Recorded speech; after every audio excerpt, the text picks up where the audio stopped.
Hello everybody, welcome to Hearthwalkers episode 8, and this is your Too Long Didn't Listen. Extre Extre, read all about it. Wholfie's a terrible host of podcasts, excellent husband and father, editor and animator, but he needs to find more guests for his podcast. Secret Lair, never heard of it. Also, TFT is on everyone's mind before they get hacked. We have not started the show yet, right? Oh, it's always starting. Hello and welcome. It's time to bingo! Yes! Pull up a chair by the hearth.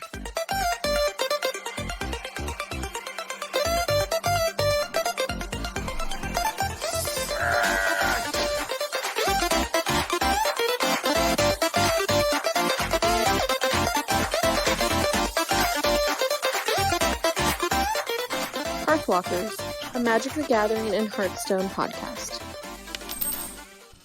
Alright, what's up everybody? This is episode 8 of Hearthwalkers, the Hearthstone and Magic the Gathering podcast, the only podcast that cares about finding out about your secret layers and keeping your passwords safe.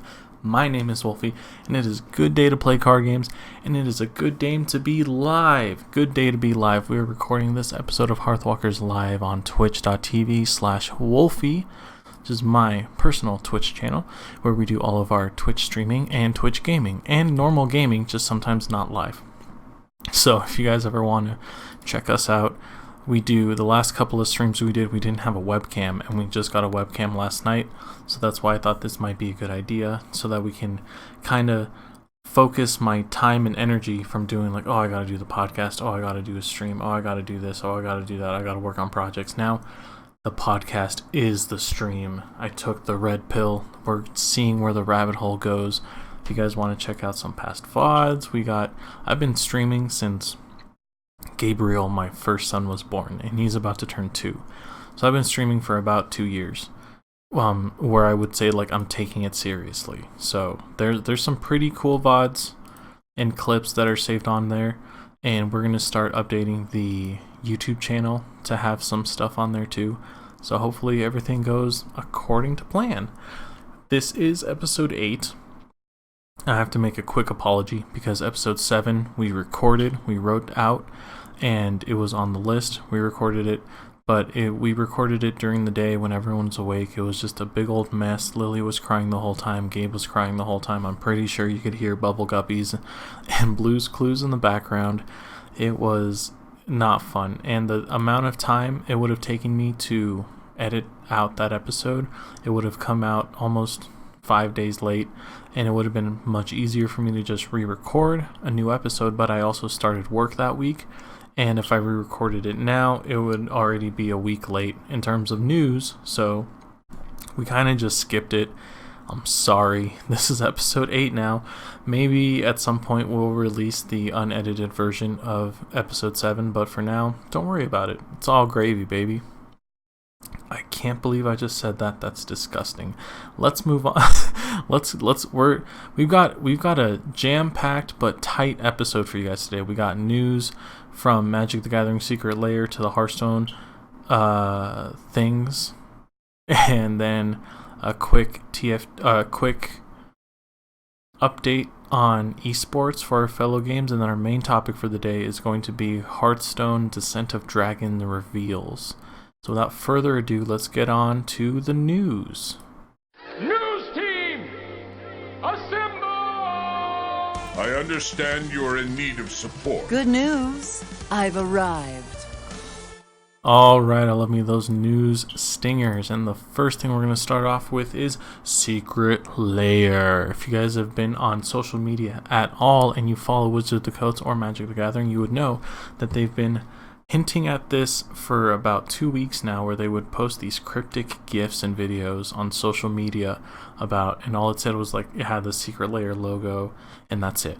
That's all we knew about it. It was that something was coming up, and it was going to be cool. It was going to be tight. It was going to be sick. It was going to be off the chain, and it kind of is. It's called Secret Lair, and they're doing this new drop series thing where Secret Lair is going to be kind of like the spell books, kind of like the old out of the vault kind of stuff that Magic the Gathering's had, except these are going to be themed.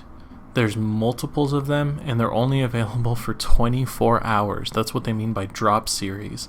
So if you go onto what is this? It's the Magic the Gathering or Wizards of the Coast .store, that new site that they came up with for the My Little Pony Extra Life Foundation stuff. If you go to that site, you'll be able to purchase Secret Lair starting December 2nd. There is 8 of them. There should be 8 Secret Lair drops, and you can also buy a special bundle with all 8 of the unique drops in one, and I think that bundle costs like $150. Let's go through all these drops first, and then we can take a look at it afterwards. So the first one is going to be called Bitter Blossom Dreams, and it has another preface, sorry. All the Secret Lair drops are themed reprints of cards that already exist and are pretty popular. The themes revolve around kind of just whatever, like just kind of cool themes. All the cards have altered art, brand new artwork, and Wizards wanted to focus on working on artists that they wouldn't work with otherwise for normal Magic product. So comic book artist, album, like cover album artists, and street artists and stuff like that. So that's why I think this is super cool. And if there's any of these cards that you actually like, these are amazing, like newer, updated version of the cards that you're gonna love. And they also differ in cost. So the first one we're gonna talk about right here is Bitter Blossom Dreams. It'll be available December 3rd, and it has a reprint of Bitter Blossom with new artwork from... Does it really not say who the artist is on here? Olenna Richards. Olenna Richards is what this artist is from. Now, what you'll see as a theme here is that almost all of the drops will come together in a sort of panorama when you put all the cards together. The artwork does, which is kind of cool. This Bitter Blossom Dreams comes with one alternate full art Bitter Blossom card and then 4 different altered art Fairy Rogue tokens, and its price is going to be $29.99. So the pricing is a little bit strange for some of these. Kenji Igashira was the one that got to reveal it, and they kind of did it like a reveal season new set style where I think it was yesterday there was all the different creators that got to release the video with them opening up their cards and stuff. It was actually pretty cool. The next one is called Eldraine Wonderland. This was revealed by Amy Zonian, I believe, and it has alternate foil versions of the snow-covered lands on Eldraine. Very interesting that they would go with this, but so each one is actually a snow-covered land. So we got basic snow, land, plains, island, swamp, mountain, forest, but they all have the Throne of Eldraine aesthetic and setting. These were done by another Seattle artist, Elena Daner. And yeah, that's about it. The price is also $29.99 for these, but they are foil artworks. I kind of wish they were... I'm very disappointed in these. I would not pay $30 for these. I don't think snow-covered land costs this much. Foils, maybe. I could see someone putting a thing like, hey, foiled artworks actually do cost, like foil snowlands cost this much, but these are reprints. And why couldn't they be full art? Come on, you guys. So that's going to be $29.99. The next one is called Restless in Peace. This one is only going to come with 3 cards. This one's going to be available December 5th, and it has an alternate version of Bloodgas, Life from the Loam, and Golgari Thug. Oh, I should probably read these for people that aren't watching the video version. Bitter Blossom is a 2-mana enchantment, 1 and a black. For a tribal enchantment fairy, at the beginning of your upkeep, you lose 1 life and create a 1/1 black fairy rogue creature token with flying. Lands, basic snow lands or basic snow lands. And then Restless in Peace Life from the Loam is a sorcery, 1 and a green, for return up to 3 target land cards from your graveyard to your hand, dredge 3. Golgari Thug, whenever Golgari Thug dies, put target creature card from your graveyard to the top of your library, dredge 4. And Bloodghast is black for a 2/1 vampire spirit. Bloodghast can't block. Bloodghast has haste as long as you have 10 or less life, and he has landfall whenever land enters the battlefield you control. You may return Bloodghast from your graveyard to the battlefield. Crazy good cards in Modern. Crazy good cards in Modern. This one in particular was done by the Dan Mumford, which is a album artist for, I think, Metallica. He's done most of theirs. And I hear one of the babies crying, so I gotta be right back. And we're recording again. Gabriel is joining us now. Gabriel, say hello to the podcast. And he's eating puffs. That's fine. So, Life from the Loam, Golgari Thug, and Bloodghast. Also $30 for just these 3 cards, but they are alternate art, which is actually kind of sick. And I think Noxious revealed those ones. The next drop is called Seeing Visions. We get 4 different... this one you'll be able to get December 6th. It comes with 4 different alternate art foil Serum Visions from 4 different artists. That's actually kind of crazy. Serum Visions is a blue for a sorcery, draw card, scry 2.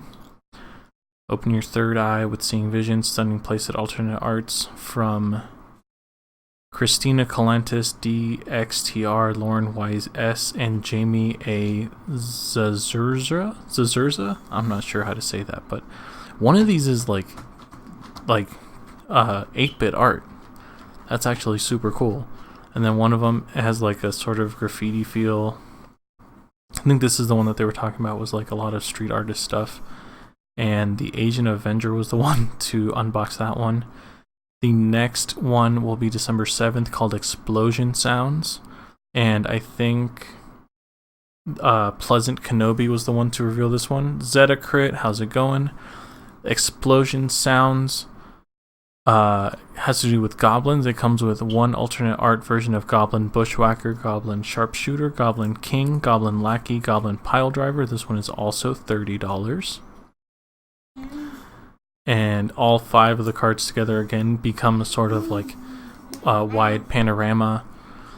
All of these cards kind of actually decent in Modern too, if you want to do modern goblins. And then the next set is called Kaleidoscope Killers. We're trying to rush through it so we can finish the recording before the baby gets up. So Kaleidoscope Killers will be December 8th. And that one comes with a foil alternate art of the Dragon, Sliver Overlord, and Reaper King. This one is coming in at $40 for only the 3 cards. And the Command Zone got to spoil those ones on their latest episode.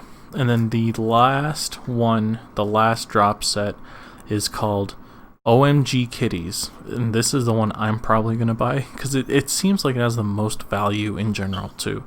This one's going to come out December 9th. And it comes with a foil alternate art of Orabo, Roar of the World, foil alt art of Leonin Warleader, Miri, Weatherlight Duelist, Quasali Slingers, and Regal Caracal, and 2 different alternate art cat tokens for $40. This one has art from Andrea Raddick, Erica Williams, Jacob Urich, Allison Carl. And who got to spoil this one? I think Elias V did. Awesome. Cool. So then on December 2nd, you will be able to buy the full bundle, which comes with 1 of each of the 7 drops for $199. If you add them all together, it comes out to $229. So that's actually some value, but I don't know how I feel about this whole thing. I like the idea, but the price tag is fucking steep as shit. The foil drops are the $40 ones, and non-foils are coming in at $30, which is actually kind of cool. Like, if you wanted to get into Modern, then you could get the Explosion Sound one and get the Goblins, and that's a nice version of a way of getting those ones. Or if you want a playset of really cool Seeing Serum Visions, you can get that one for $30. Restless in Peace has decent, like Bloodghast is almost $30 by himself, I think. Let's actually, we're gonna live do this. Bloodghast MTG price. I know he's like a very expensive card. Let's do TCG Player because my local game store uses them as a pricing source anyway. Okay, market price for TCG Player is $9.48. Foil $33.02, but we're not getting a foil. The buy list is $11, and the median between those is $12.34. So $9 for Bloodghast. Life from the Loam is also $9, and Golgari Thug is probably going to come out. It's only $1. Okay, only $1. So, you're paying for the alternate. You're paying for the art. You're paying for the cool art, and you're paying for. That's about it. The alternate arts. The snow-covered lands, I don't think is worth it. The Bitter Blossom, I don't know how much Bitter Blossom cost. Oh, TCG. And I think it's not foil. I don't think it's a foil Bitter Blossom. No, it's just a full art one. $39.99 for a Bitter Blossom from, this is the redo Ultimate Masters. So I mean, that one's probably worth it because Bitter Blossom by itself is $40, and you're only paying $30 for this alternate art version. So there are some that are worth it, but you definitely only want to do this if you love the cards, like the Kaleidoscope Killers. It has 3 Woober commanders. That's kind of sick. And I know the Reaper King is actually kind of expensive, and I think Sliver Overlord is really expensive. OMG Kitties, I don't think any of these cats are worth a lot except for maybe Regal Caracal, but having this alternate art, bless you Gabriel, for Ouroboros of the World is actually kind of cool. But but they're all foil art, so you would only really do this if you're running these in like a commander deck or something. But all in all, I don't think the bundle is worth it to get all of them. I think you kind of just pick and choose which ones you like. This is definitely a collector's item, so collectors that want to get all of them can get all of them, and that's their deal. And they said that they are going to be doing more of this in the future. You're going to have to go onto the website. At the website, they're only available for 24 hours. Like I said, and they're actually being printed to order, so that it's not going to be something where they run out of a certain product like they have in the past and you can't get one anymore.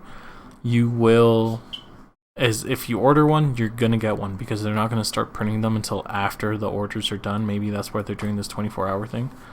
If you live in North America and order early enough, your order will indicate that your shipment will arrive in December 2019. Otherwise, it will say January 2020, which, to be fair, is plenty of time for Valentine's Day. Ouch.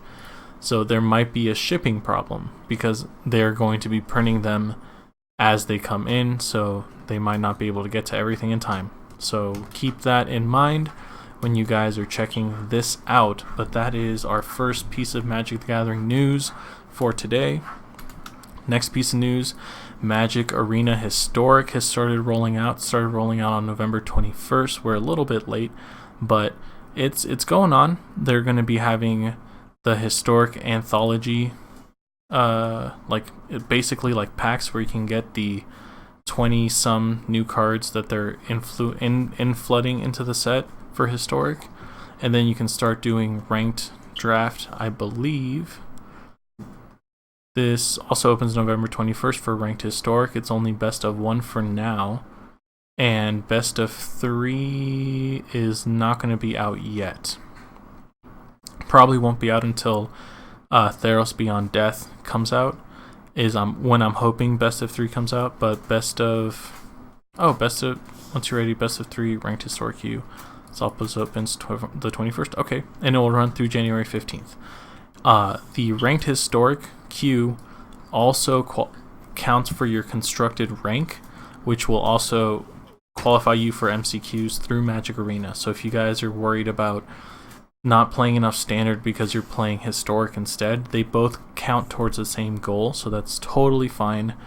The new cards are super exciting. We talked about them last episode, but we didn't actually release that episode, did we? So we're going to talk... Oh, there's Lily. Okay, so we're not going to talk about him here. I got to go get the baby now. So we're going to take a quick break. Alrighty then. Now we got Gabriel and Lily joining us on the podcast, just like old times. The MTGA Arena Historic is coming out. Guys, get excited for this. We don't play it. Magic's not going to keep supporting it, but they are having the competitive tournament before return to whatever the next set is called. Scrolling down. I can't remember. Theros Beyond Death. There will be a actual historic event, and they're going to have a historic tournament right beforehand, which will be super cool. Prizes. I'm sure there's going to be invitees, so if you guys level up on your historic gameplay, you might get invited. So there's that. We'll go ahead and close this. The last piece of news we have for Magic, some of you guys might already have run into it. It involves, there's like a leak. Hey, relax. Oh my gosh, fine, you can play with my glasses. There was a leak that happened at Wizards of the Coast where players were losing their login information. Wizards has announced that it wasn't anything where their system like faulted out or their system was accessed outside of campus, like from the outside. So we don't have to worry about like anyone stealing our information or credit card numbers if you guys have bought anything on Magic Online. They do say, however, safest bet is to just reset your password, and they shot everyone an email, and when you log into Magic Arena, which we did have a patch today, it'll actually tell you, hey, we sent you an email to reset your password. We suggest you do that strongly. You don't have to if you don't want to, but I've bought a couple of things, like small things on Magic Arena, so I might as well just change my password. You're going to make yourself throw up if you do that, Lily. Oh, stop it. You're fine. Oh my god. These kids are going to kill me. And play with that if you want. The patch that we had was just a minor patch concerning bug fixes, but you are going to have to re-download Magic Arena client from the website, just how we've always been doing with bigger patches. A lot of bug fixes coming into this one, and there's a new pet in the store. It's a dragon whelp that you can buy. What? Do you want to play with something? I don't know what you want, Lily. You're just upset because one of the dogs woke you up, huh? I can't put you back. I can't give you another bottle. You've had like 3 bottles already. You're gonna blow up. You're gonna poop. I mean poof. Sorry. So we had a new patch. Go ahead and download it. It comes with a new pet, so you guys can buy a pet. I think it's like 3... I wrote it down, I believe, on here. It's like 3,000 gold or 400 gems, something like that. The pet, I haven't seen any of the evolved forms for the pet, just the base version, and I still like the fox better, and I still think the original cat is the best, but I like that they're adding more into the sort of pet cosmetic thing. There's not a lot of stuff you can do with card games, just how like MOBAs have a lot of skins and a lot of cosmetics, and so do shooters, but card games, they're figuring it out. Magic's doing okay.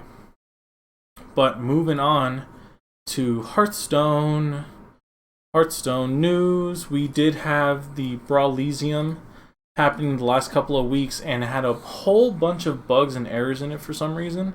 So Blizzard has decided to compensate players for that. Anyone who downloaded that current patch, the patch that had that during November 5th to the 11th, patch 15.6. Anyone had that patch will receive 3 Saviors of Uldum packs for free.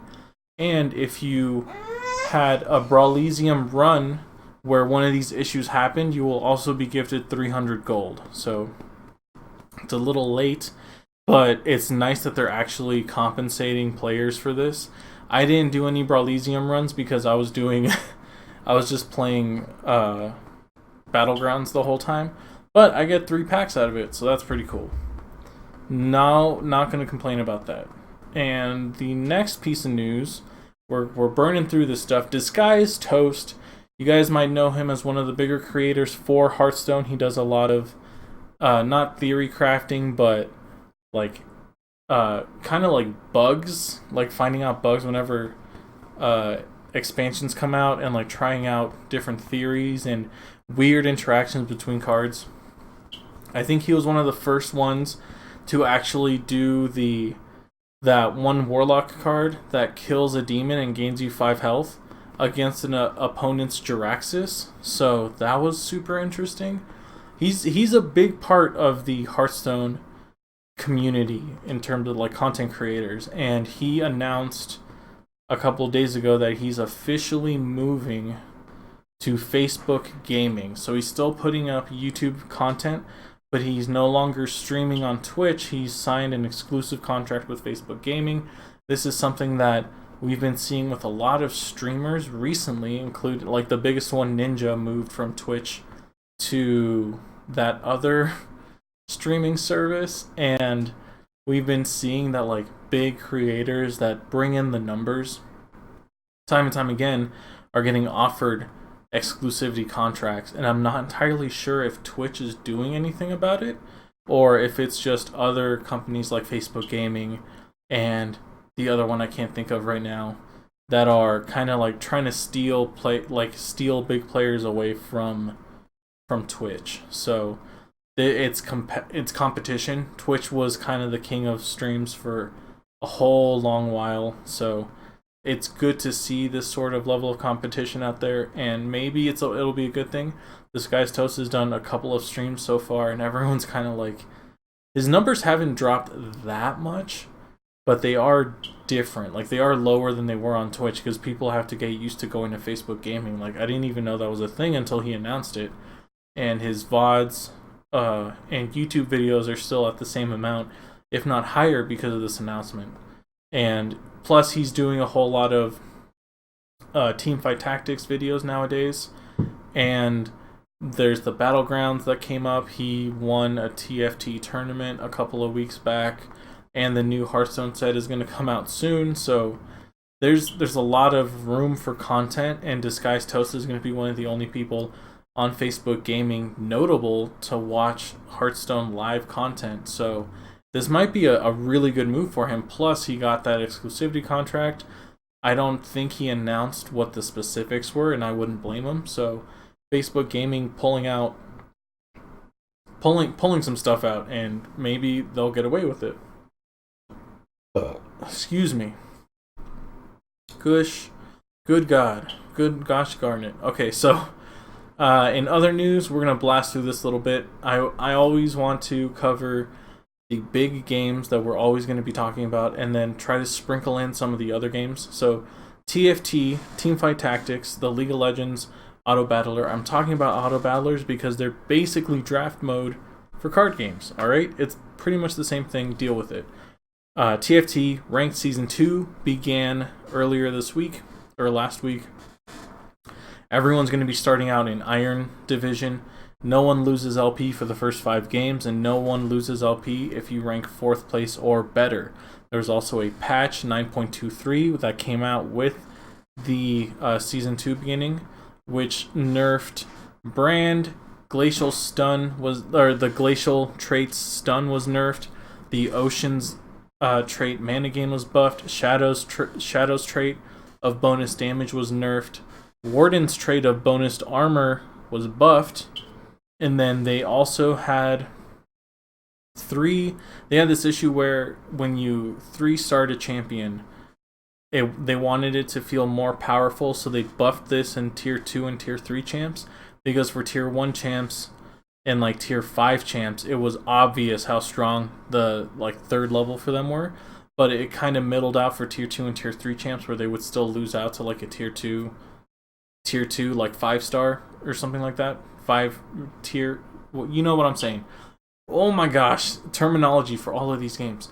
So they buffed the 3-star version of multiple tier 2 and tier 3 champions, including Jax, LeBlanc, Nico, Syndra, Thresh, and Volibear for tier 2, and Aatrox, Ezreal, Kindred, Nautilus, and Scion for tier 3.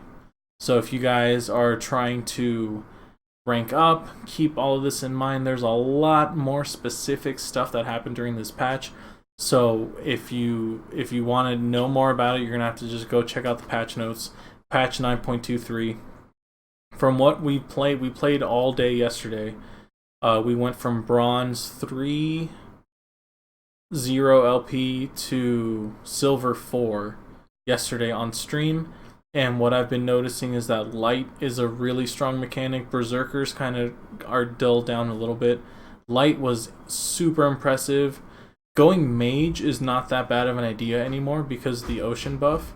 And going with the Tree Folk Druid combo early is incredibly strong. And now that they buffed up LeBlanc and Nico, it's actually like a viable strategy. So keep that in mind. I'm going to talk about Teppen real quick. If you guys don't know what Teppen is, it is the Tekken Cross Capcom, I would say real-time card game that they came out with. There is a mobile version and a version for PC, and it's actually kind of cool. There's not a lot of people streaming or supporting it in the community right now. The only one that I've found is MTG Nerd Girl, has been streaming it like on and off, like at least once a week for a while now, and she's actually putting a lot of time into it in terms of like content creation. She's dedicating like an entire stream on the day to play Teppen. It's actually a kind of cool game. If you guys ever liked any of the Capcom characters, trust me, this is a good thing to get into. Plus, whenever you get into these games, Gabriel, what's wrong? He doesn't know what's wrong. Whenever you get into these games, you start out, you get a whole bunch of packs. That's always fun. Trying to figure out kind of how the game works and what cards are good, what cards are bad. The only note that I have is that you actually have to play fast. Like, actually pay attention and play quickly, because a lot of times people are trying to figure things out, and it is a card game. So most card game players aren't used to having to play fast. But in this one, you kind of do, because your mana is tied to time itself. So the more time it takes up, the more mana you have. And if you can play it outright, then you will start getting mana faster. Gabriel, you need to calm down, please. I'm trying to record a podcast here. Don't you know all these people need their podcast news, Gabriel? There you go. So check out Teppen. It's pretty cool. It's on your phone. Might as well give it a shot.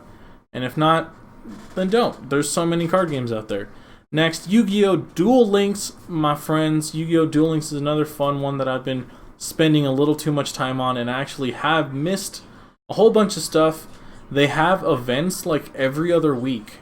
Every 10 days, they have an event that goes for like 10 days, and then they take a break for the rest of the week, and then at the start of the week, they start another 10-day event. Sometimes they last for a month. You can get cards really fast, and these structure decks that you can buy with the crazy amount of money that you make when you start out are actually pretty decent. You only need to switch out a couple of cards to make them competitive, and those couple of cards, mainly enemy controller, you can get through in-game events, so you don't need to buy them with like currency. And then the other ones, you're gonna have to like buy packs to try to find, and that just depends on what kind of deck you want to build. So Duel Links, the event that's going on right now, is about to end. It was a tag duel championship. Unfortunately, we're a little bit late. It's about to end, I think, tomorrow, and it's various rewards coming with this.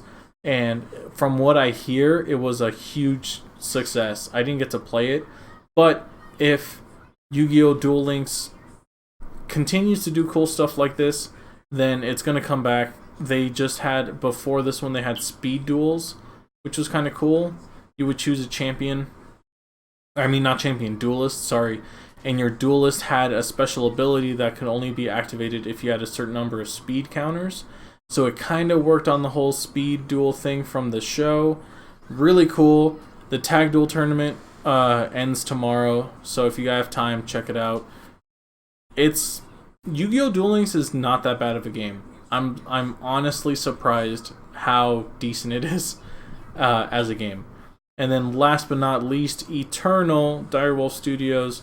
Eternal has a Thanksgiving event called Gobble Gobble. It's just a sort of paid.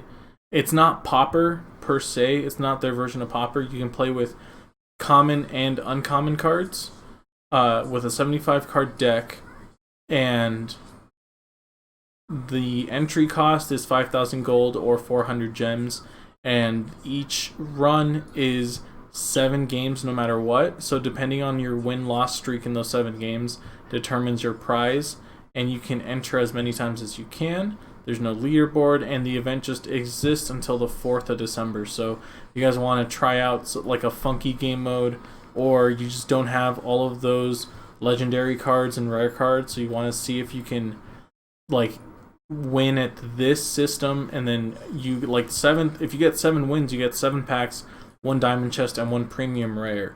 And that's that premium rare comes with all the way to 5 wins. So it's worth it, I think, at least for 5,000 gold, especially if you guys are just starting out.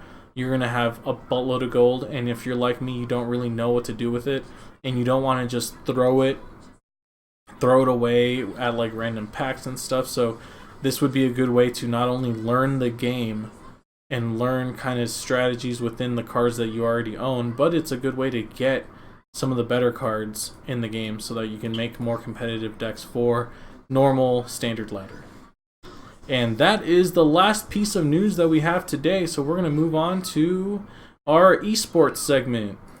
Venusaur with a question mark. Get down! Welcome back! Alright, I love me those esports stingers, and esports for us is going to be a little short today, because I'm just really bad as a podcast host, and I didn't watch any of these events. First off, we're going to talk about the Hearthstone Battlegrounds Brawl. This was a Blizzard sponsored event to help promote Battlegrounds, the new Hearthstone play mode. It is their auto battler. It's fun. It's great. It's literally what I've been spending most of my time on lately.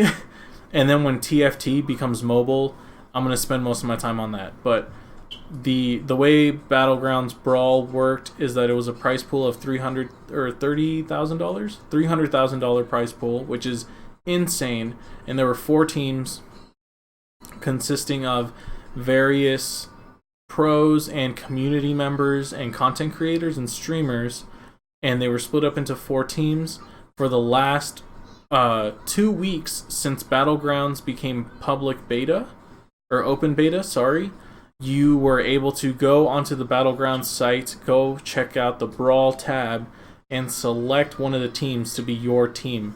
And then throughout those 2 weeks before the Battlegrounds Brawl actually happened, for every win or every like top 3 that you got, you would earn a point for your team.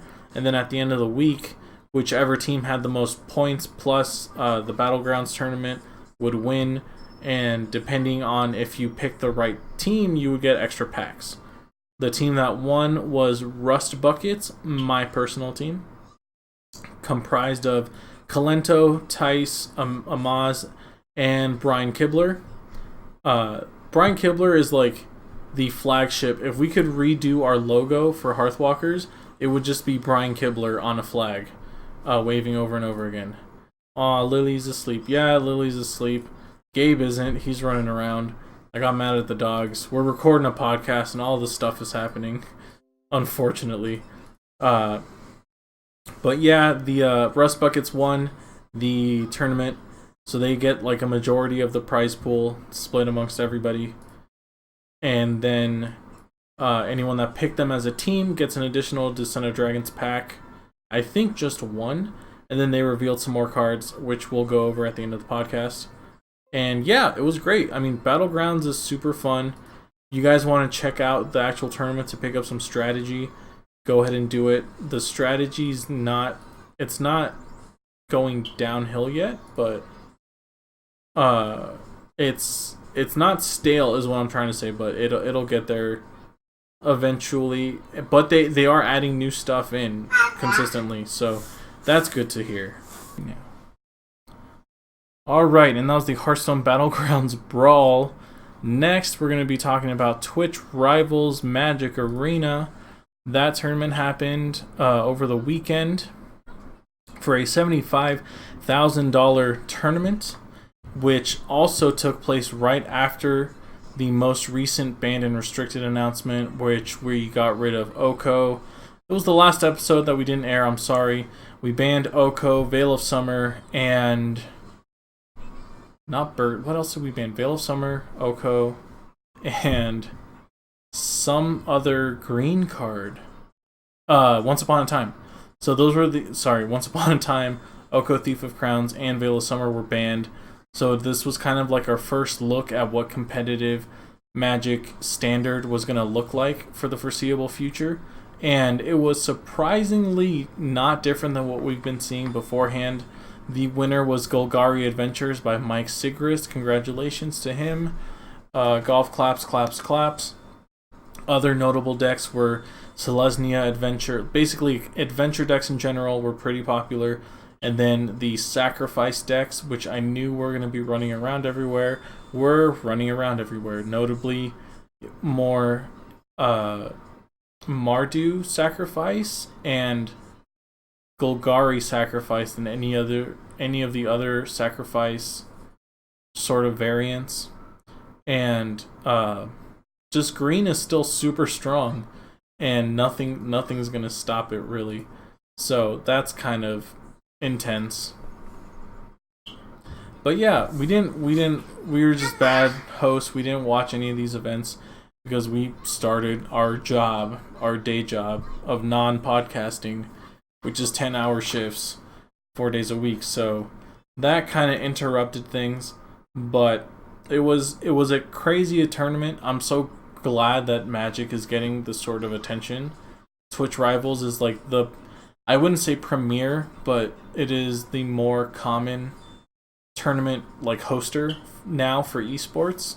Twitch Rivals does host tournaments between Fortnite and Apex Legends and Overwatch sometimes. Any of the major games that are streamed on Twitch can have a Twitch Rivals tournament, and you can, if it doesn't, you can submit one to Twitch Rivals so that they can host the tournament.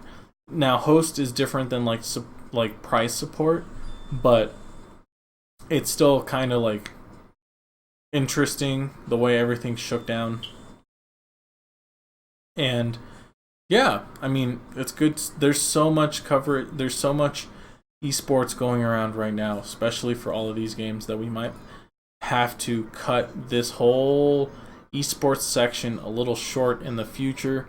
There's nothing we can really expand on it. Golgari Adventure is a deck that's been around since Adventure became a thing when Eldraine came out, and it's good.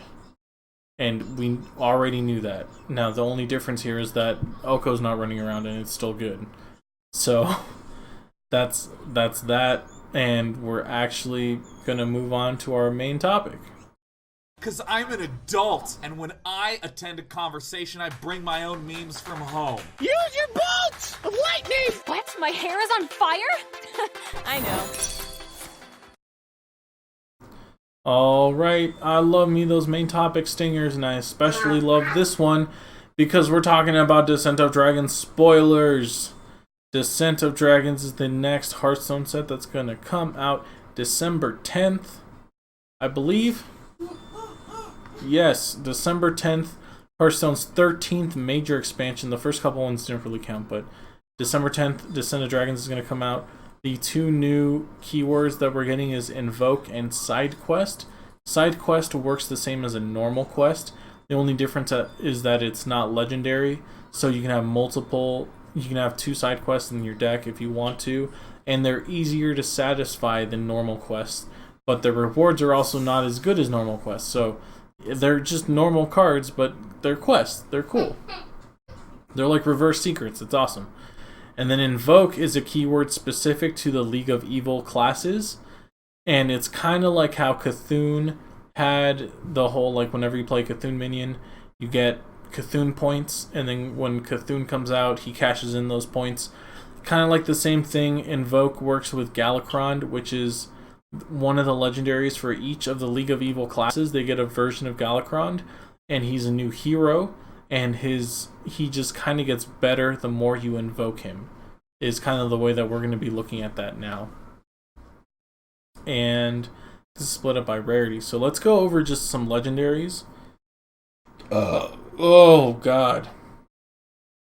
Excuse me, that's super gross. Okay, neutral legendaries. We have Gronk's Dragonhoof. Battlecry, or 6 mana, 6/6, Battlecry, draw Galakron. If you're already Galakron, unleash a devastation. Whoa. That's kind of cool. I don't think they have a picture of the devastations here, so that's fine. Shuma, 7 mana, 1/7, fill. At the end of your turn, fill your board with 1/1 tentacles. That's creepy as fuck. And then last one is Sathrovar, which we all have access to already for free. We have a golden Sathrovar, 9 mana, 5/5 demon, Battlecry. Choose a friendly minion, add a copy of it to your hand, deck, and battlefield. This card is super cool. Super sick card, right? For a neutral rare, we have Zuldrak Ritualist, 4 mana, 3/9, Taunt, Battlecry, summon 3 random 1-cost minions for your opponent. Interesting. If you have a way to deal with the 1-cost minions, it's not that bad. This is going to be probably really good in Resurrect Priest, where you can skip the Battlecry, and then it has such a high health count that it'll be easy to combo that into stuff. Neutral commons. Let's not go over the commons, just rares and above. And class cards, I guess. So Druid, we have the first side quest, Secure the Deck, 1 mana side quest. Attack twice with your hero, and then your reward is you add 3 Claw spells to your hand. Claw is the Druid spell that gives your hero +2 attack and +2 armor for 1 mana, so that's actually kind of cool. If you attack twice with your hero, you add 3 claws to your hand. I know maybe this is very interesting. There is a technical combo with this where you can use Savagery, which deals damage to a minion only based on the attack of your hero, and that is also affected by spell damage. So if you have 3 claws in your hand, you can activate all 3 claws, so your hero has 6 attack. And then if you have 2 spell damage on the board, then you can deal 8 damage to something. So it's interesting. Breath of Dreams, 2 mana rare spell for Druid, draw a card. If you're holding a dragon, gain an empty mana crystal. Holy shit, this is amazing. You know how they nerfed the mana? What is the mana card for Druid? It used to be 2 mana, gain an empty mana crystal, and now it's 3 mana, gain a mana crystal, and it's still being used every now and again. Breath of Dreams is just a way better version of that. All you have to do is hold a dragon, and you still get to draw a card, and it's only 2 mana. Holy shit, this card is insane. Next card, Emerald Explorer, 6 mana, 4/8 with Taunt, Battlecry, discover a dragon. Solid. Perfectly solid. You discover a dragon. Dragons are all over right now. Gabe is fucking freaking out. Pause. Emerald Explorer. Yep. Solid card. Next, Ysera Unleashed. 9 mana, 4/12. Legendary Dragon for Druid. Battlecry shuffle. 7 Dream Portals into your deck. When drawn, summon a random dragon. Yeah, why not? You could get Malygos and have a free Malygos combo, like, ready to go. Next, we have 8 Hunter cards. Sorry, excuse me. We got a side quest, 1 mana, Clear the Way. Side quest, summon 3 rush minions. Reward, summon a 4/4 griffin with rush. On turn 1, you play this. Turn 2, play a rush minion. Turn 3, play a rush minion. Or skip 1 and then turn 4, play 2 rush minions. And then reward, summon a 4/4 griffin with rush. Is insane. Like, such a huge tempo swing.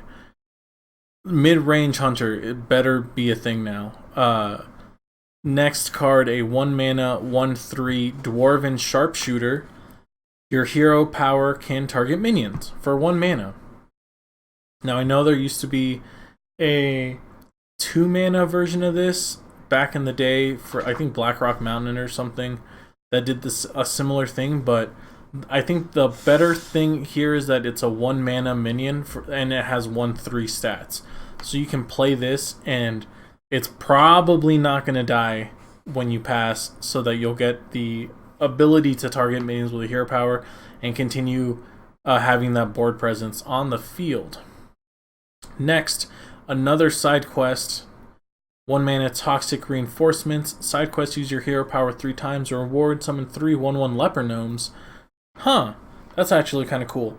I always thought that Hunter could be used as a sort of like super aggressive mono red version deck for Hearthstone, and this is like the point of that. You use your hero power 3 times, so if you have our dwarven sharpshooter, you could be targeting minions at that same time to build your board presence. And then this, or hit your hero, so if you hit the enemy hero, that's 6 damage. Then you summon 3 leper gnomes, which also deal 6 damage when they die, and at least one of them is going to get hit in. So you're dealing almost 13, I would say 13 to 15 damage to the opponent with just this one card. That's already half of their health total. So super interesting to see. Maybe we'll do like a sort of aggro hunter deck or aggro mid-range deck. Next is going to be a hunter spell, 2 mana Corrosive Breath. Deal 3 damage to a minion. If you're holding a dragon, it also hits the enemy hero. This is similar to Snake Arrow, I think it was called, which was a hunter spell for 5 mana that dealt 3 damage to a minion and to the opponent hero. And this is just a way better version of that. It's still 2 mana, deal 3 damage no matter what, and if you're holding a dragon, which you probably will because this whole set revolves around dragons, you also hit the enemy hero for 3, so this probably going to get used most definitely. Next card, 2 mana minion, Face Stalker, rare minion for hunter, 2 mana 2/3 beast. After you use your hero power, cast a secret from your deck. Yes, please. This is like that. I know when this set comes out, we're going to lose all of the old cards that we got back in. So we're not going to have access to Mysterious Challenger anymore. But I mean, seriously, come on. This is so good. For 2 mana, you get a free secret from your deck, which thins out your deck, so you're not going to draw. You don't waste a drawing a secret. You also combine that 2 mana of playing your hero power and summoning a secret, so that kind of makes each of them 1 mana, which is super good. And you have a 2/3 beast, which is stat line decent. Better than a 3/2 at least. Next card is going to be a common minion, 3 mana 2/3 dragon, Primordial Explorer with Poisonous and Battlecry Discover a Dragon. Anything that has Discover blank on it is good, period. We've been playing Hearthstone for a long, long time. And as soon as that Discover mechanic came out, it was instantly a hit because it's card value. You get cards. And it's not like card value in terms of, oh, I get to draw another card. You can find the perfect answer. You can find a card that's not even in the same class that's going to help you out. And in this set, with a bunch of dragons, discovering a dragon is going to be super sick, and there's going to be a lot of cards that do that, so you could combo this into another card that discovers another dragon, or a legendary dragon that you might need. You could play Primordial Explorer and Hunter, and find Emerald Explorer from Druid, which is a dragon that discovers another dragon. So it's good. Trust me, it's good. It's going to be great. Next is going to be one of Hunter's legendaries. A 4-mana 3/5 mech Dragonbane that has, after you use your hero power, deal 5 damage to a random enemy. Random enemy includes the enemy's face and minions. So if you're doing this hyper aggressive deck build, then you run Dragonbane. You run what is that card called? It is a 5-mana mech that doubles the damage or healing your hero power does. You run that card. You use your hero power on turn 6 with on turn 5 you play that mech. On turn 6 you play Dragonbane and hero power. Your hero power is doing 4 damage to the opponent, and then this guy's doing 5 damage to a random thing, and you're off to a great start because you started the game with toxic reinforcements and already dealt 15 damage to your opponent. So then if Dragonbane hits your opponent, then you've dealt 15 plus 5 is 20 plus 4 is 24 damage by turn 6 on everything on curve. Beautiful. This is going to be such a sick deck. Our last card for Hunter is going to be the other Hunter legendary, 6-mana 7/6 dragon Varanus. Battlecry, change the health of all enemy minions to 1. We haven't seen this except for in Paladin, and it's been very good in Paladin. Now, Varanus, Hunter doesn't really have a lot of AoE single clear cards like Paladin does, but we do have Unleash the Hounds. So you Varanus, you play Unleash the Hounds, you clear the whole board. Very good in a control style deck. If you want to do Spell Hunter, this could be one of your few minions. If you want to do just Control Hunter with some secrets, you could do that. Very cool card because Hunter just doesn't get this sort of like weird removal. This used to be specific to just Paladin, but it's cool that it's coming out. And I also forgot to say that because all of the League of Evil characters get Galakron as one of their legendaries. They also could get dragons. I'm not saying that they can't, but all of the League of Explorers heroes get their own dragon legendary. So Druid got Ysera, Hunter got Varanus, Mage is getting a new version of Malygos, and Paladin is getting a new version of Norse Damu. Now I think we're missing a class that doesn't get a thing, right? Not sure about that one. So let's see. There's 9 classes total. Hunter, Paladin, Mage, and Druid are League of Heroes, or Explorers or whatever. And then Shaman, Warlock, Warrior, and Priest are our League of Evil. So which class am I missing? Oh my goodness, which class am I missing? Druid, Hunter, Mage, Paladin, Priest, Rogue. Oh, Rogue. Shaman, Warlock, Warrior. There's just 5. Sorry, there's just 5 League of Evil guys. Okay, cool, whatever. That's chill with me, man. But yeah, all of the League of Explorers get their own dragons because they're cool like that. Moving on to Mage. We only got 3 Mage cards for now. First one's going to be a side quest, Learn Draconic. For 1 mana, side quest, spend 8 mana on spells, reward, summon a 6/6 dragon. Super cool.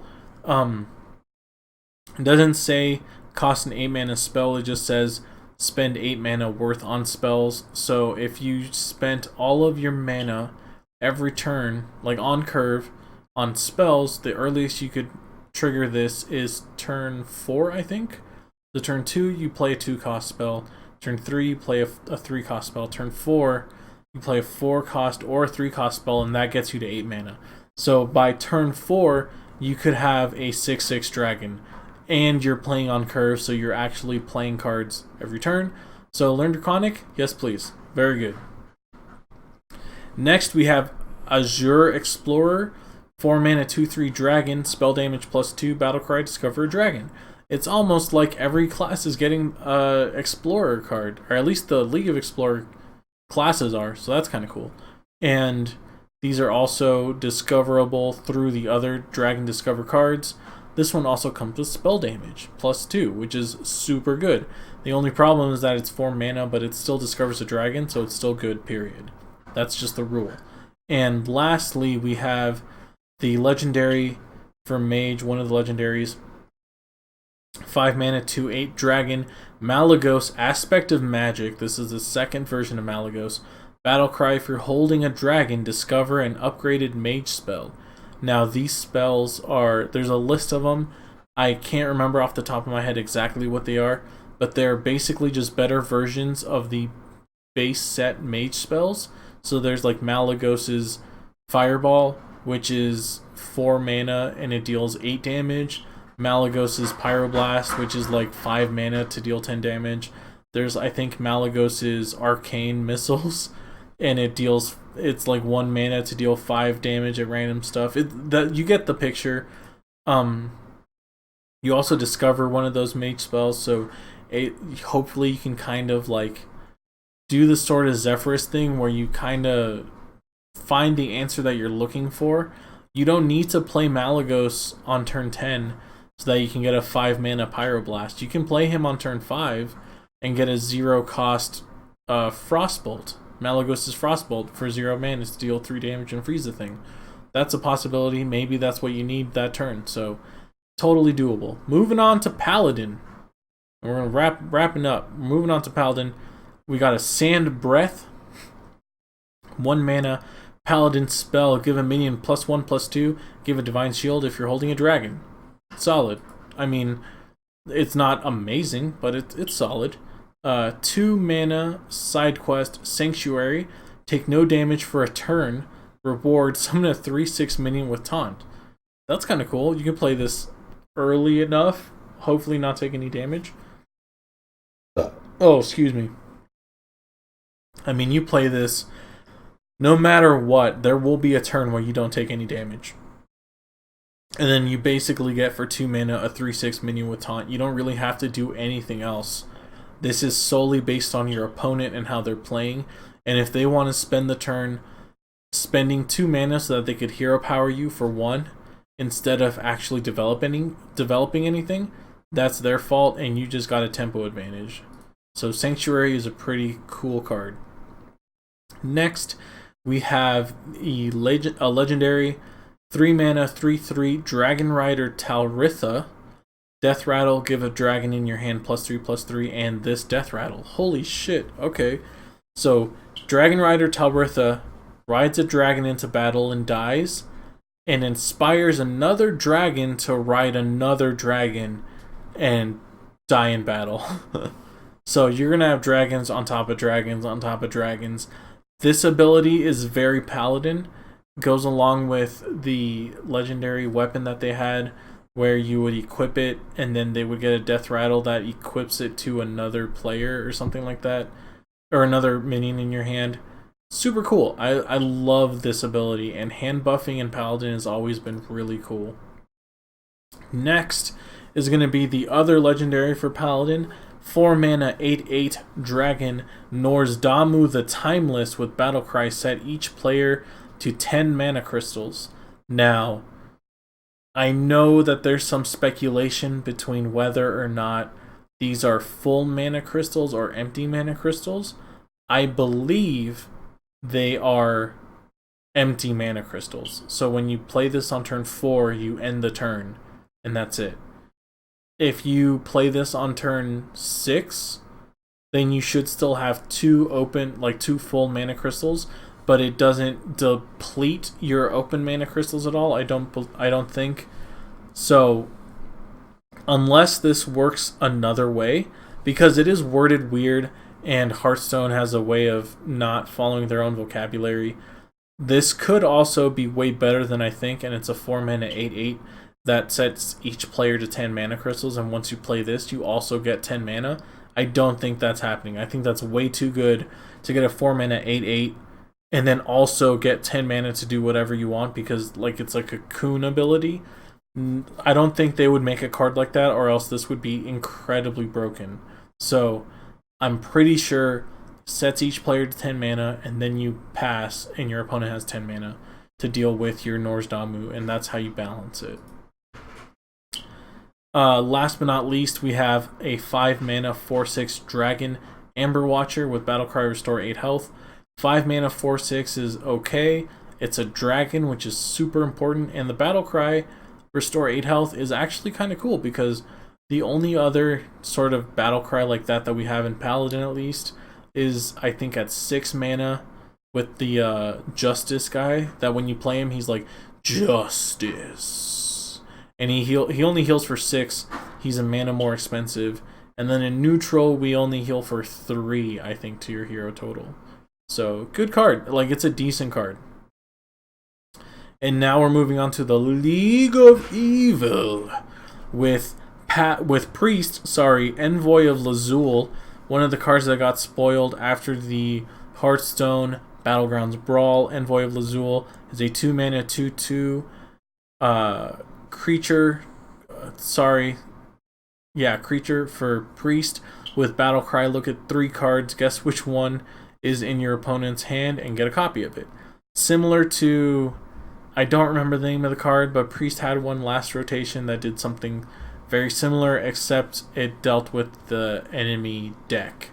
So maybe, I think doing it with the hand might be a little bit way better than the deck, because then you can actually maybe get information on them, even if you don't get the card pick, you still get to be like, oh, I think he has this other card in his hand. Next, we have 4 mana 3/6 Fate Weaver, a dragon with Battlecry. If you've invoked twice, reduce the cost of cards in your hand by 1. Huh, okay. We don't really have a lot of mana reduction in Priest at all, so I'm hoping that they're trying to push this towards a new archetype. Pause. Sorry about the pause. Like I was saying, Fate Weaver might be looking towards a new sort of combo-oriented Priest that doesn't involve the normal, I can't even, inner fire, topsy-turvy bullshit. So hopefully Fate Weaver is a good sign of crazy things to come. Next, we have a 5 mana Priest spell, Time Rip. Destroy a minion, invoke Galakron. So that's how the invoke keyword is written on cards, and you get a 5 mana kill a thing. It's always not that bad. And invoking is actually decent. And then Galakron, we will go over him afterwards. We'll go over all of his different forms and stuff at the end. For Rogue, we got 9 out of 10 cards for Rogue now. Almost pretty much all of them, so 1 mana, Dragon's Horde, Rogue spell, discover a legendary minion from another class. Holy shit, this is good. It's not tied to a creature, so what made Swashbuckler so good was that you got to take a card from your opponent's class, but then you also got a 1/1. Dragon's Horde lets you discover a legendary minion from another class. Now, discovering only lets you see 3 cards, and there is 3 sets worth of cards, right, in standard right now, on top of the base set. So that would be 8 legendaries total per class. I'm not sure on the math on that. So Dragon's Horde seems way too good though. Like, holy shit, that seems super awesome. Also, I don't think it needs to be said, but the League of Evil classes don't get side quests, if anyone was wondering about that. Next, 1 mana spell, Praise Galakron. Give a minion +1 attack, invoke Galakron. This is good as a combo initiator, or for Van Cleef if you want to raise that combo. Historically, good combo cards always fit in that mid-range rogue class, like Tempo Rogue, that wants good, like, high combo count. So, and you get to invoke Galakron, which is not too bad. Next, we have a 3 mana spell for Rogue, Seal Fate. Deal 3 damage to an undamaged character, invoke Galakron. For at 3 mana, I think this is a little pricey, especially because the character has to be undamaged. So you can't always use this as a kill spell. On 3, your opponent could be playing 4 5 health minions, so it's not looking super likely that this is going to get too much play, I don't think. But if invoking Galakrond is like base number 1 thing to do, then this will see play because it's one of the ways to invoke Galakrond. Next, we have our first minion, 4 mana, 2/5 Necrium Apothecary. Combo, draw a Death Rattle minion from your deck and gain its Death Rattle. Holy shit, that's awesome. So you can play this into the deck with just a bunch of really good Death Rattles, or you can just have like a 2 or 3 very specific Death Rattles that this could take a copy of and have powerful effects. Really cool. Next, 4 mana, 3/5 Umbral Skulker. Battlecry, if you've invoked twice, add 3 coins to your hand. So at 4 mana, next turn you would have 8 mana if you've invoked twice. So that's kind of cool. Plus coins for combo. So if combo becomes that much of a thing, then this is really interesting. Next, we have one of the legendary dragons for Rogue, Waxadread. A candle dragon for little Togwaggle over there. 5 mana, 7/5 dragon with a Death Rattle. Shuffle a candle into your deck that resummons Waxdread when drawn. So when he dies, you shuffle a candle into your deck, you play Waxdread again. It's an interesting way of doing the whole revival thing. Druid has the Lucent Bark guy, which once he dies, he goes into like stasis, and then after you heal for 5 to your hero, he can come back. And then Rogue has the other one, which was the Piranha Plant. I forget the name of that, but if you played 4 spells in a turn, he came back. Waxdread is like another play on that, except it'll just happen eventually. It's not like, oh man, I really need to like save these cards or else I'm not going to be able to resummon my minion. Waxdread guarantees that you're going to summon it at some point, and it has a way better stat line. 5 mana, 7/5 is, in my opinion, really good, especially for a card that can come back to life. Next, we got 6 mana spell Candle Breath. Draw 3 cards, cost 3 less when you're holding a dragon. So this is essentially 3 mana, draw 3, which is insane. The baseline for drawing cards is 2 mana because of the Warlock Hero Power. So if you can draw for less than 2 mana's worth, it's a good card. And Candle Breath is having you draw 1 card for 1 mana. So that's great. Thank you so much. Okay. This is weird. So I think Galakrond is a bonus legendary for all of the League of Evil classes, or all the classes get 3 legendaries this set. I don't know, because Rogue has another legendary here. So they have Waxadread, they have Galakrond, and now they have Flick Skyshiv, which is a 6 mana 4/4 Battlecry. Destroy a minion and all copies of it wherever they are. Holy balls, that's cool. If you're playing up against Quest Druid, kill an Oasis Surger and you're going to be set for the rest of the game. You know what I'm saying? This is actually a really interesting card that kind of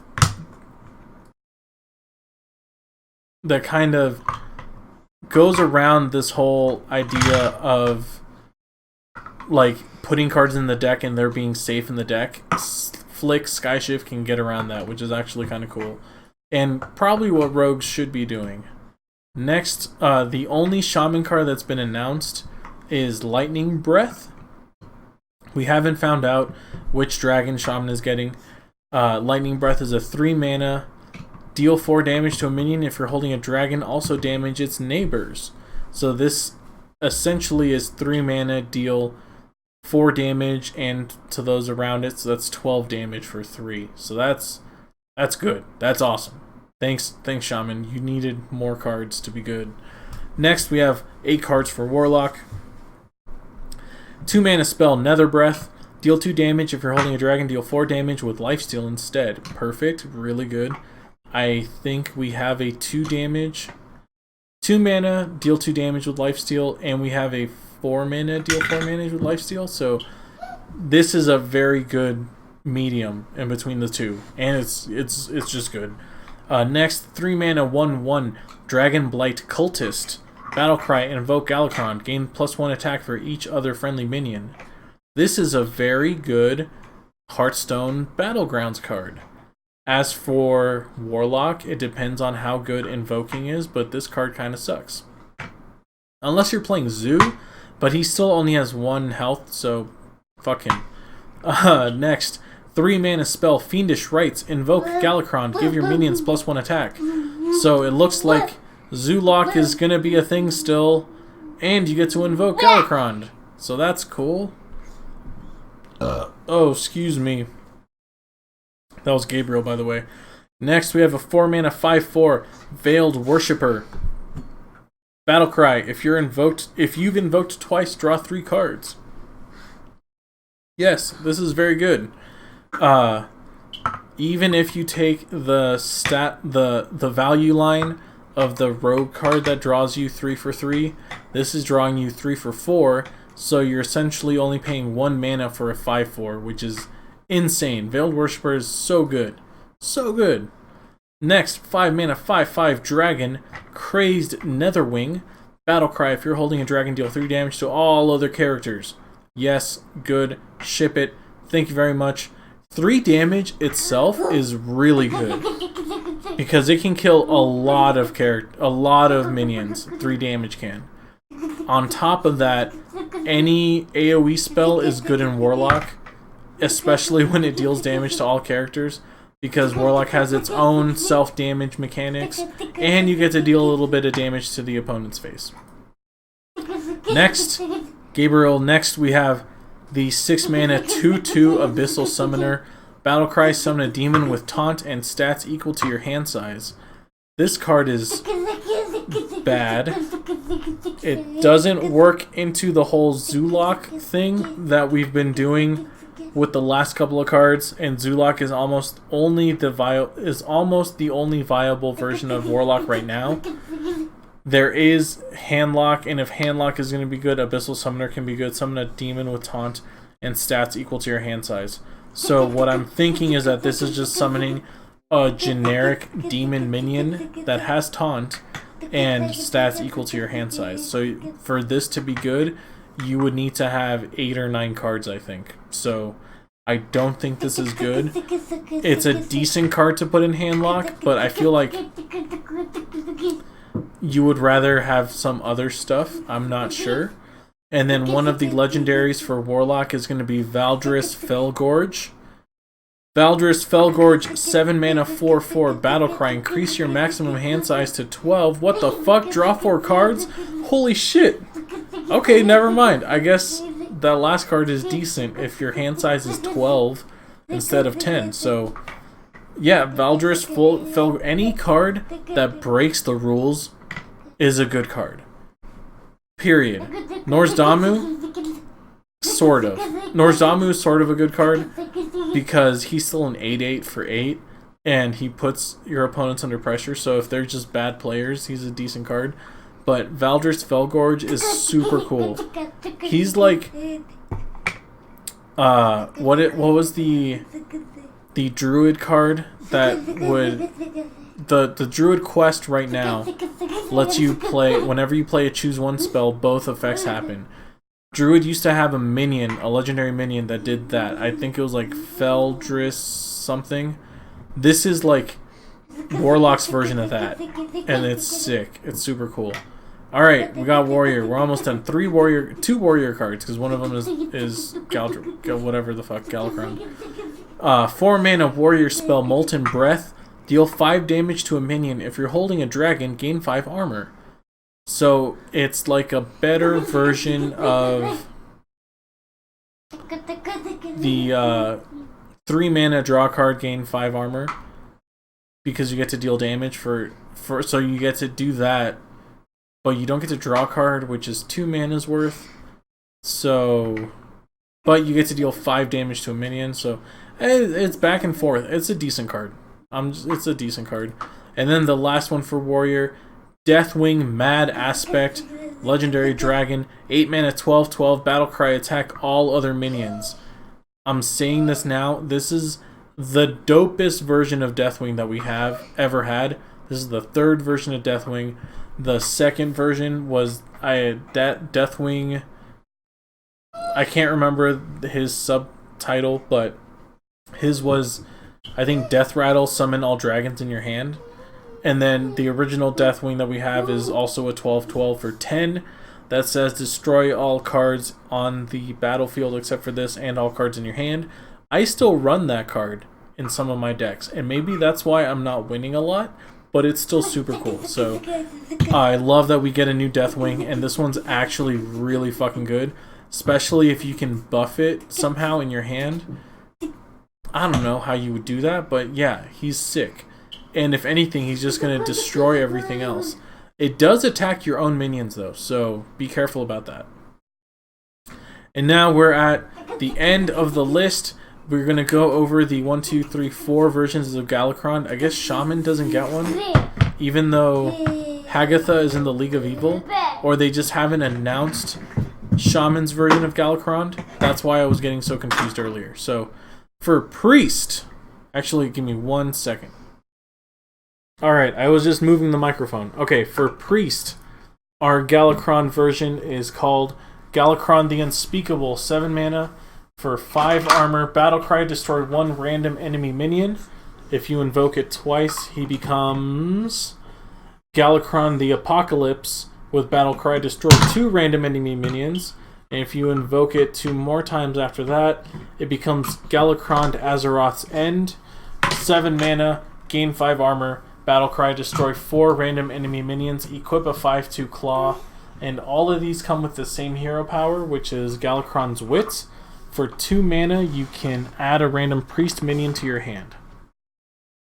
So, yeah, you get to destroy a bunch of stuff. If you equip him long enough, then you also get a 5/2 claw, which is kind of the same for all of them, and you get free value. You get free priest spells. Holy shit! Gabriel. Alright, now we have Rogue's Galakron, Galakron the Nightmare, also 7 mana, also 5 armor, so that's going to be the same across all of them. Battlecry, draw 1 card, it costs 0, invoke twice to upgrade, into Galakron the Apocalypse. Draw 2 cards, they cost 0, draw, and then invoke twice above that, and you get Galakron Azeroth's End. Draw 4 cards, they cost 0, equip a 5/2 claw. And your hero power for Rogue is called Galakron's Guile. 2 mana, add a lackey to your hand. So this one might be my favorite one because lackeys are so powerful, and you get to draw 4 cards, or up to 4 cards, and make them cost 0, which is super sweet. Oh, they're all called the Apocalypse and Azeroth's End after their 2nd and 3rd form. Only the 1st form is named differently. Interesting. Okay, so for Warlock, we have Galakron the Wretched. Battlecry, summon a random demon. After twice, you get Galakron the Apocalypse, summon 2 random demons. And then after the 3rd round, you get Galakron Azeroth's End, summon 4 random demons with the 5/2 claw. And then his hero power is 2 mana, Galakron's Malice, summon 2 1/1 imps. Definitely the worst looking hero power out of the bunch so far. Summoning the random demons is cool, but we'll see if it's actually worth it. Last but not least, we're almost done, you guys. Galakron the Unbreakable for Warrior. Battlecry, draw 1 minion, give it +4/+4. After invoking Galakron the Apocalypse, draw 2 minions, give them +4/+4. Lastly, Galakron Azeroth's End for Warrior. Draw 4 minions, give them +4/+4, get a claw. His hero power, Galakron's Might, give your hero +3 attack this turn. Super good. Super good, because you don't draw a card, you draw a minion. So you automatically are drawing something that's going to be useful, and you get to give it +4/+4, which is about 3 mana's worth of stats, almost 4 mana worth of stats. onto an existing creature. So you already made it super good no matter what. And you also got to draw it. You don't get to play it for free. But then the hero power is actually useful. You give your hero +3 attack this turn. Warrior has its own armor generating mechanics, so it doesn't need the hero power to generate armor. So actually making your hero power offensive is super good.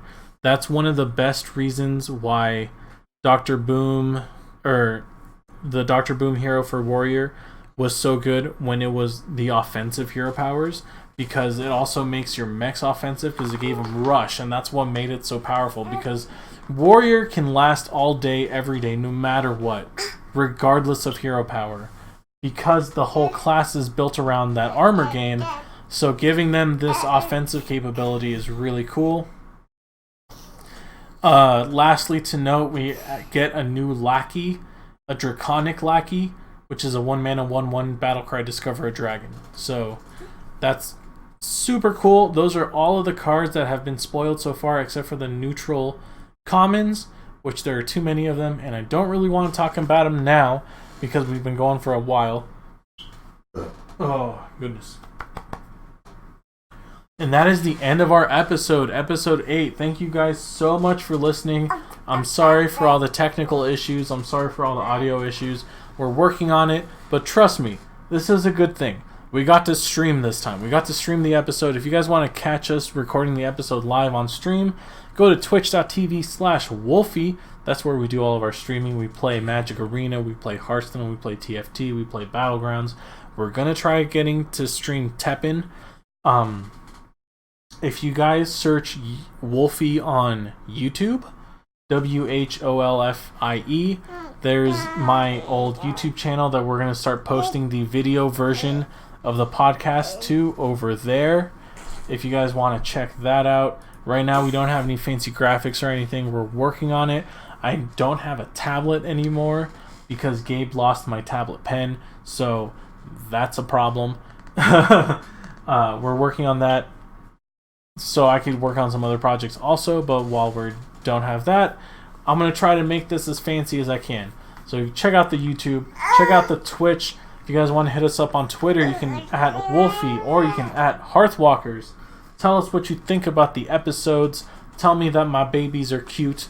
I appreciate all of that good stuff. Like us on all of your social medias. Comment and like and do all and rate us on iTunes because that's important. Find us on social medias and all your podcasting stuff. Tell friends if they're into multiple card games and stuff like that, or if they want to low down. You can tweet at me. Literally tweet at me any day before Tuesday, and I can work. If you want us to do like a deep dive or a rules explanation or something on one of these games that we talk about all the time, I'll do it. I don't mind. That's fine. So you guys can hit us up on Twitter that way. Spread the word of mouth. Thank you guys so much for listening. Special thanks to Blue Kitty for putting up with my shit. Special thanks to Catotic for Kawaii Overload. Or I think it's special thanks to Kawaii Overload for Catotic, the song that we use during our theme song and closing credits like right now. Again, thank you all for listening and watching all of the above. I will see you guys. I will see you all again next week. Thank you so much.